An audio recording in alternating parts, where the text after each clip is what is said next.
Hello everyone, this is Bushra Khan. जैसे कि आप सब जानते हैं कि क्रिकेट फीवर सर चढ़ कर बोल रहा है। हर तरफ नारे लग रहे हैं चैंपियंस ट्रॉफी 2025 के, और ऐसा क्यों ना हो। आप देख सकते हैं कि कैसे धूमधाम से कज़ाफी स्टेडियम का इनॉग्रेशन हुआ है। लेकिन अब देखना यह है कि चैंपियंस ट्रॉफी का हकदार कौन है, चैंपियंस ट्रॉफी घर लेकर कौन सा मुल्क जा रहा है। लेकिन सबसे इम्पॉर्टेंट बात तो ये है जो आज मैं आपको बताने वाली हूँ हमारे इस प्रोग्राम में, कि क्रिकेटर्स के लिए मैच के दौरान फिजिकल फिटनेस कितनी ज़रूरी है। उसके लिए हमारे साथ मौजूद हैं डॉक्टर सुहेब, फिजियोथेरेपिस्ट। इनसे हम जानेंगे और आपको भी बताएंगे इंजरीज, क्रैम्प्स और स्ट्रेचिंग के हवाले से। तो चलिए आइए मिलते हैं। क्रिकेटर्स के लिए स्ट्रेचिंग कितनी ज़रूरी है? स्ट्रेचिंग मैडम इतना ही ज़रूरी है जितना एक प्लेयर के लिए बैट और बॉल ज़रूरी है। स्ट्रेचिंग के बगैर जो आपका प्लेयर है वो ज़ीरो है, ग्राउंड के अंदर वो परफॉर्म नहीं कर पाएगा, क्योंकि स्ट्रेचिंग के नंबर ऑफ़ बेनिफिट्स हैं। स्ट्रेचिंग से आपके मसल्स रिलैक्स होते हैं, मसल में सोरनेस नहीं आती है, मसल में क्रैम्प्स नहीं बढ़ते हैं, आपकी जॉइंट की रेंजेस बेहतर रहती हैं, patient easy, comfortable, light feel करता है। तो stretching I think it's a compulsory part of all athletes as well as players from the cricket. Doctor Suhaib, ये देखा गया है कि अक्सर जब मसल क्रैम्प्स पड़ जाए क्रिकेटर्स को मैच के दौरान, तो फिजियोथेरेपिस्ट ग्राउंड में आ जाते हैं और उन्हें स्ट्रेचिंग करवाते हैं। ये स्ट्रेचिंग कितनी ज़रूरी है और इससे क्या वाकई फ़र्क पड़ता है या नहीं? अच्छा मैडम, स्ट्रेचिंग वाकई बहुत ज़रूरी है, इसलिए क्योंकि स्ट्रेचिंग के बगैर प्लेयर इज़ नथिंग। क्योंकि स्ट्रेचिंग जब प्री स्ट्रेचिंग हुई होगी प्लेयर की, तो player feels much convenient for running या फिर बैटिंग के लिए या फिर बॉलिंग के लिए। तो stretching is very compulsory part. तो प्लेयर्स को फर्स्ट ऑफ ऑल तो यही चाहिए कि वो अपनी स्ट्रेचिंग, प्री स्ट्रेचिंग करवा के ग्राउंड में उतरें, अदरवाइज़ इट्स इम्पॉसिबल कि वो अच्छा परफॉर्म कर पाएंगे। अक्सर मोहम्मद रिजवान को देखा गया है क्रैम्प्स पड़ते हुए मैच के दौरान, लेकिन यहाँ पर वो ये खुद भी कहते हैं समटाइम्स क्रैम्प्स, समटाइम्स एक्टिंग। अब मैं ये जानना चाहती हूँ कि क्या वाकई उनकी फिटनेस पर एक सवालिया निशान है या वो ये एक्टिंग करते हैं? यस, इट्स एक्चुअल मैडम के फिटनेस तो उनकी ठीक है। Mohammad Rizwan is a good batsman as well as good player, लेकिन वो थोड़ा सा ऐसे करते हैं जानबूझ के। वो प्लेयर्स की अपनी होती है कि थोड़ा सा रिलैक्सेशन के लिए थोड़ा सा टाइम गेम होती है कि 1-2 मिनट का रिलैक्स ले लें ज़रा, ताकि वो फिर फर्दर फील्ड में चल सकें। बहरहाल Mohammad Rizwan is a good batsman as well as good player, good captaincy as well. तो मेरा ख्याल है कि कोई क्वेश्चन मार्क उनकी उस पर नहीं है। वैसे ही वो थोड़ा सा फ़न के लिए या थोड़ा सा रिलैक्सेशन के लिए उसको लेते हैं, गैप के लिए। ये बताएं, ऑस्ट्रेलियन क्रिकेटर मैक्सवेल के हवाले से ये बात बहुत मशहूर है कि उन्होंने मसल क्रैम्प्स के बावजूद 200 रन्स बनाए। लेकिन मसल क्रैम्प्स या इंजरीज के बाद अगर आप खेलते हैं तो क्या वो आपकी सेहत के लिए नुकसानदेह है या नहीं? नहीं मैडम, ऐसा कोई नुकसानदेह नहीं है। बेसिकली मैक्सवेल जो है उसको जो इंजरी हुई थी वो हैमस्ट्रिंग का प्रॉब्लम आया था उसको। हैमस्ट्रिंग में भी 2 चीज़ें होती हैं, स्ट्रेन होता है या फिर स्प्रेन होता है या आपका, क्योंकि जो ओवर यूज़ इंजरीज़ हैं उसमें हम स्ट्रेचिंग नहीं करवाते प्लेयर्स को।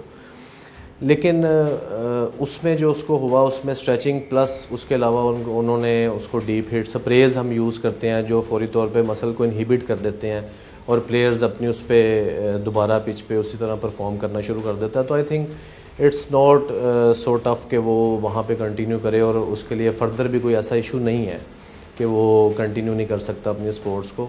इट्स ईजी फॉर अस कि वो हम उसको मैनेज करके उस मैच के लिए फ़िट कर दें और वो कंटिन्यू कर लें अपनी। बिल्कुल ठीक कहा आपने। लेकिन आप ये देखिए डॉक्टर सुहेब, साइम अयूब को इंजरी के बाद यूके भेजा गया। क्या हमारे यहाँ प्रोफेशनल डॉक्टर्स की कमी है?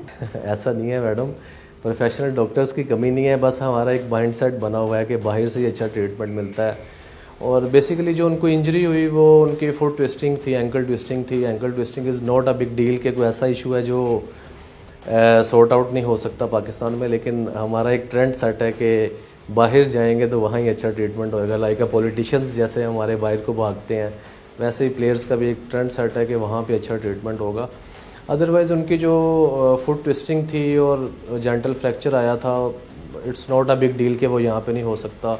आफ्टर डैट उनकी फिजियो हुई एंड अब जो मैं देख रहा था वो अब फिट हैं, होप सो इंशाल्लाह अच्छा परफॉर्म करेंगे। ऑल्दो वो एक फेयर होगा उनको कि वो दोबारा से ट्विस्टिंग ना हो या दोबारा से अनफिट ना हो जाएं, तो उसके लिए उनको थोड़ी सी टेक केयर करनी पड़ेगी। और ये प्लेयर्स करते भी हैं शूज़ या अपने उसके अंदर थोड़ी सी कोई एड्स यूज़ कर लेते हैं, जिससे वो दोबारा से ट्विस्टिंग के चांसेस थोड़े से कम हो जाते हैं।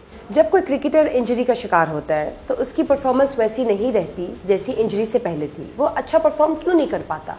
It depends on injury madam. जैसे अब साइम अयूब है, उसको कोई जेंटल फ्रैक्चर आया तो फ्रैक्चर तो फिर 6 से 8 हफ्ते लेके जाएगा, लेकिन जो नॉर्मल इंजरीज़ हैं जैसे प्लेयर्स को आती हैं, आपने ग्लेन मैक्सवेल की बात की, उसको जेंटल हैमस्ट्रिंग का इशू आया था, तो उसमें हम स्ट्रेचिंग करवाते हैं या फिर कोई हम deep heat icing, deep heat sprays use करते हैं, तो वो क्विक रिलीफ भी हो जाता है और विद इन अ वीक कोई फिजियो सेशन से वो बेटर हो जाते हैं।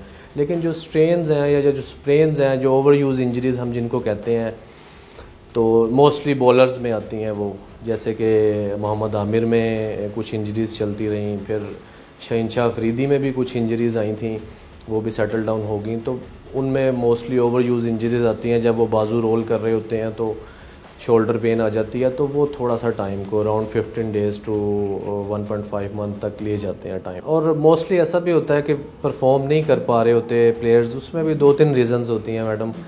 एक तो ये होता है कि जब प्लेयर इंजर्ड होता है ना, तो उसके बाद उसको फेयर होता है दोबारा से री इंजरी का, कि दोबारा से इंजरी ना हो जाए उसको। दूसरा ये भी होता है कि प्लेयर थोड़ा सा रेस्ट में गया होता है, वो ट्रेनिंग्स नहीं हो रही होती उसकी, जब वो इंजरी फेज़ में गुजर रहा होता है, तो उसकी वजह से भी वो उस तरह से परफॉर्म नहीं कर पाएगा और ना कर पाते हैं। प्लस थर्ड चीज़ ये होती है कि हमारे मस्कुलर पैटर्न्स चेंज हो गए होते हैं।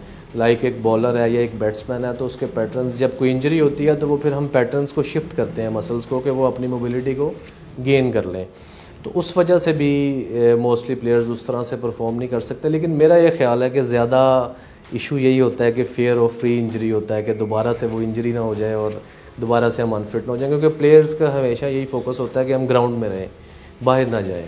तो वो समटाइम ऐसा भी होता है प्लेयर्स में देखा गया कि इंजरी होती भी है, देन आफ्टर डैट वो फिर भी ये कह रहे होते हैं कि I am okay with it और मैं खेल सकता हूँ, और इस वजह से वो फिर मूव नहीं करते ग्राउंड से बाहर। हैमस्ट्रिंग एक बहुत बड़ा मसला है, हमारे बॉलर्स को अक्सर देखा गया है हैमस्ट्रिंग का शिकार होते हैं, लेकिन मुझे ये बताइए हैमस्ट्रिंग की असल वजह क्या है और इसका इलाज क्या है?